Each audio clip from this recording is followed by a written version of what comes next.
आज हम लोग कवर करने वाले हैं पेपर 4 के यूनिट सेकंड को। ठीक है, तो यूनिट सेकंड में जो पहला टॉपिक है वो है concept and construction of a standardized achievement test. So basically इस वीडियो में हम लोग अचीवमेंट टेस्ट क्या होता है इसके कॉन्सेप्ट को समझेंगे, उसके ऑब्जेक्टिव को समझेंगे, उसके टाइप्स को समझेंगे और लास्ट में इसकी क्या कैरेक्टरिस्टिक्स होती है इसको समझेंगे। तो सबसे पहले स्टार्ट करते हैं कि अचीवमेंट टेस्ट होता क्या है।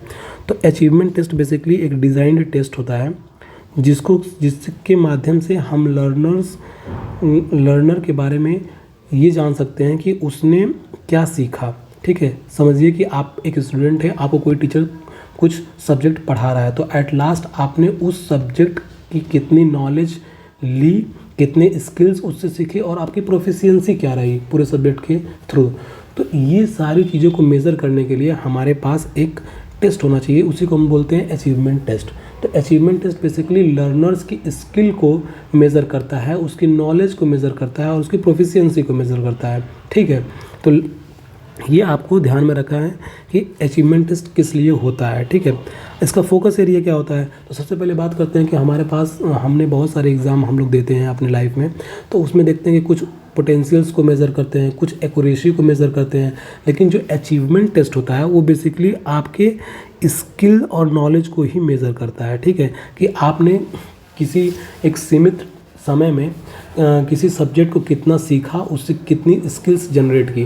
तो ये कैसे पता चलता है, तो ये पता चलता है अचीवमेंट टेस्ट से। एग्जांपल्स आप लोग देख सकते हैं, यहाँ पे नीचे दिया गया हुआ है। अब हम बात करते हैं इसके ऑब्जेक्टिव्स के। तो सबसे पहला ऑब्जेक्टिव हमारे पास आता है वो है मेजरिंग लर्निंग आउटकम्स।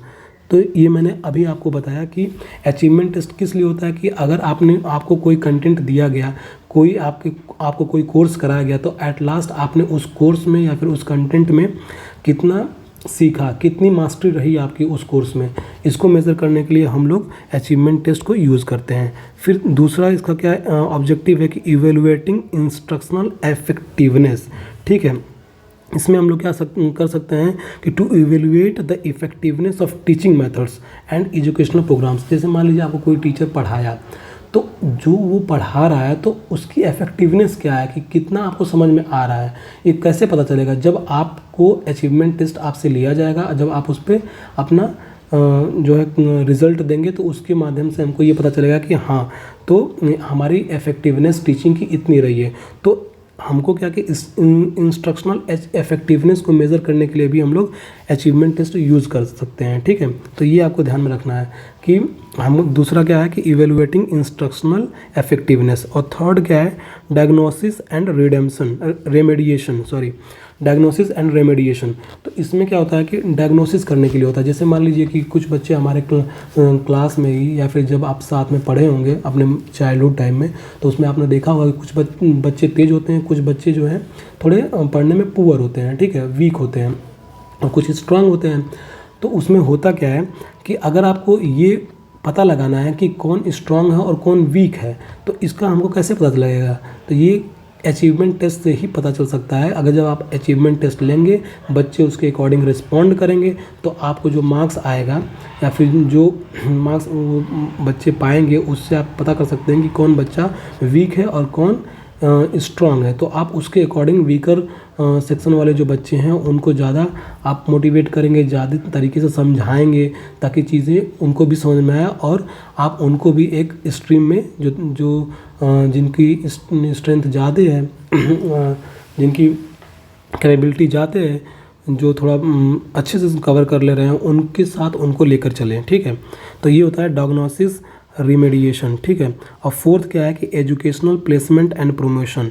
मतलब कि अगर आप किसी बच्चे का अचीवमेंट टेस्ट कर रहे हैं, अगर उसके अकॉर्डिंग उसके रिज़ल्ट आ रहे हैं, तो उसने अगर अच्छा परफॉर्म किया तो उसकी प्लेसमेंट के चांसेस भी ज़्यादा बढ़ सकते हैं। ठीक है, कई कंपनी में इसको प्लेसमेंट भी लग सकते हैं। तो ये एक तरीका है कि बच्चे को एक टेस्ट में लाइए, उसका इवेल्युएशन करिए और उसके आधार पे जो है उसकी प्लेसमेंट कराई जाए।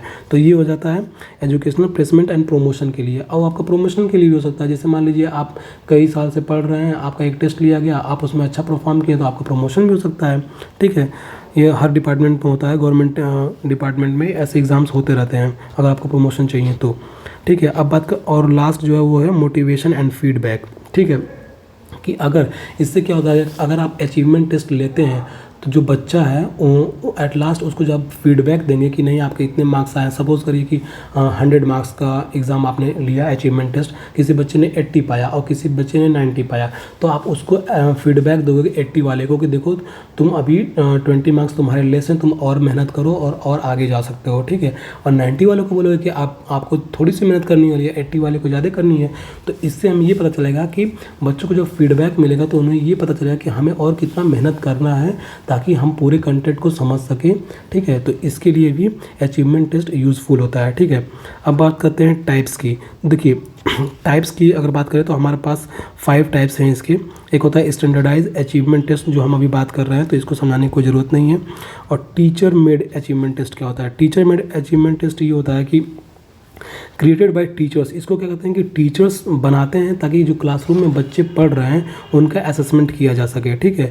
तो ये होता है, ये टीचर्स के द्वारा बनाया जाता है, ठीक है। और डायग्नोस्टिक टेस्ट ये होता है कि हमको ये पता करना है कि डिफ़िकल्टीज़ कहाँ पे हो रही हैं बच्चों को पढ़ने में, ठीक है, किस सेक्शन में। अगर आप इस तरीके से टेस्ट को डिज़ाइन किए हो जहाँ से ये पता चल सके आपको कि बच्चे किस सेक्शन में अच्छा परफॉर्म नहीं कर पा रहे हैं, उससे आपको ये पता चल जाएगा कि उस सेक्शन में अच्छा परफॉर्म नहीं कर रहे हैं, तो आप फिर जो है उस सेक्शन पे ज़्यादा फोकस करके पढ़ा सकोगे ताकि वो चीज़ें उन लोगों को समझ में आ जाए। तो उसको बोलते हैं डायग्नोस्टिक, मतलब डायग्नोस करना है आपको कि देखना है कि कहाँ वीकर सेक्शन है, वीक सेक्शन कहाँ पे है उन लोग का, और स्ट्रॉन्ग सेक्शन, ठीक है।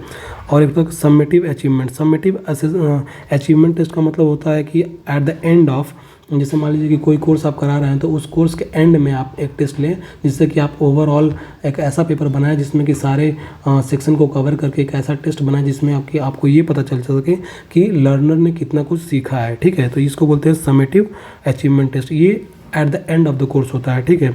फॉर्मेटिव असेसमेंट टेस्ट क्या होता है? Administrators during the learning process to monitor the progress and guide instructions, ठीक है। तो आप जब प्रोसेस में सीख ही रहे हो, अभी आप चीज़ों को सीख रहे हो, उसी प्रोसेस में अगर आपको टेस्ट लिया जाए तो उसको हम लोग बोलते हैं फॉर्मेटिव अचीवमेंट टेस्ट, ओके। तो आप ये चीज़ें 5 तरीके के जो आपके टेस्ट हैं इसको आप देख सकते हैं, ठीक है। अब हम बात करते हैं इसके कैरेक्टरिस्टिक्स पे। तो एक अच्छे अचीवमेंट टेस्ट की क्या कैरेक्टरिस्टिक्स होती है इसके बारे में जान लेते हैं। कंटेंट वैलिडिटी, इसमें क्या होता है कि इसमें आपको ध्यान देना है कि जो आप टेस्ट ले रहे हैं उसमें जितने भी कंटेंट आपने पढ़ा है वो कवर है कि नहीं उस टेस्ट पेपर में, ठीक है। इसको कंटेंट वैलिडिटी बोलते हैं। कंस्ट्रक्ट वैलिडिटी का क्या मतलब होता है कि एसेसेस द अंडरलाइंग स्किल्स और abilities intended to be measured, मतलब कि आप जिस स्किल्स को या फिर जिस एबिलिटी को बच्चे की मेज़र करना चाहते हैं वो उस तरीके के क्वेश्चन आपके पेपर में हैं कि नहीं। कि जैसे मान लीजिए कोई बच्चा है, उसके आप लर्निंग कैपेसिटी को मेज़र करना चाहते हो तो एक ऐसा क्वेश्चन दीजिए फैक्चुअल जो वो बता सके कि जिससे कि आपको ये पता चल सके कि उसकी लर्निंग कैपेसिटी है। तो उस टेस्ट में, मतलब टेस्ट जो आपका होता है जिस लिए आप टेस्ट लेना चाहते हैं वो आपको पता होना चाहिए, ठीक है। तो कंस्ट्रक्ट वैलिडिटी इसमें आ जाएगी, ठीक है। कंटेंट हो गया। क्राइटेरियन वैलिडिटी क्या होता है? तो क्राइटेरियन वैलिडिटी क्या करता है कि अगर आप कोई टेस्ट ले रहे हैं तो आप ट्राई करिए कि कोई एक एक्सटर्नल क्राइटेरिया जिससे कि आप मेज़र नहीं करना चाहते हैं वो भी आपके उस टेस्ट में इंक्लूड हो जाए, ठीक है। ये क्राइटेरियन वैलिडिटी होता है, ठीक है। दूसरा अगर बात करें तो रिलायबिलिटी, ठीक है। एक अच्छे अचीवमेंट टेस्ट की वही माना जाएगा जिसकी रिलायबिलिटी हाई हो। जैसे कि इसमें होता क्या गया है कि अगर आप उसी टेस्ट को कई बार लेते हैं तो बच्चों का जो स्कोर्स है हर टेस्ट में लगभग सेम आना चाहिए। कुछ डिफरेंस हो सकता है। अब ये नहीं कि पहली बार टेस्ट लिए उसी पेपर को तो 100 आ गए, दूसरी बार लिए तो 0 आ गए, तो इसको रिलायबल नहीं माना जाएगा। रिलायबल तब माना जाएगा जब उसको बार अगर आप रिपीट कर रहे हैं टेस्ट को और बच्चे के मार्क्स कुछ सेम आ रहे हैं तो उस टेस्ट पेपर को, उस अचीवमेंट टेस्ट को अच्छा माना जाएगा, ठीक है। ऑब्जेक्टिविटी में क्या करते हैं कि स्कोरिंग इज़ अनबायस्ड। आपको ये देखना है कि जब आप स्कोर कर रहे हो, बच्चे ने जो भी आपको परफॉर्म किया आपके पेपर में उसको आप जो है उसकी जो स्कोरिंग होती है, जो मार्क्स जो आप दे रहे हैं उसको अनबायस्ड तरीके से करिए, किसी के साथ पक्षपात मत करिए, ठीक है। जैसे कि कुछ लोग होते हैं कि टीचर हैं जिनके रिलेटिव्स के बच्चे वहाँ पढ़ रहे हैं, तो उसने टेस्ट दिया तो आप जान सकते हैं कि हाँ ये मेरे रिलेटिव का बच्चा है तो इसको कुछ नंबर एक्स्ट्रा देते हैं। ये चीज़ नहीं करना है आपको, ठीक है। तो ऑब्जेक्टिविटी जो है आपको मेंटेन करके रखनी है, ठीक है। अब बात करते हैं कॉम्प्रिहेंसिवनेस की। देखिए कॉम्प्रिहेंसिवनेस का मतलब ये होता है कि आपने जितना भी कंटेंट पढ़ाया है, जितना भी करिकुलम में दिया गया था, जितने भी कंटेंट आपने जो पढ़ाया है वो पूरे के पूरे कवर्ड है कि नहीं आपके टेस्ट में, उसको बोलते हैं कॉम्प्रिहेंसिवनेस, ठीक है। प्रैक्टिकलिटी की बात करते हैं तो प्रैक्टिकलिटी के मतलब ये होता है कि अगर आपने जो टेस्ट लिया, the test is easy to administer, score and interpret.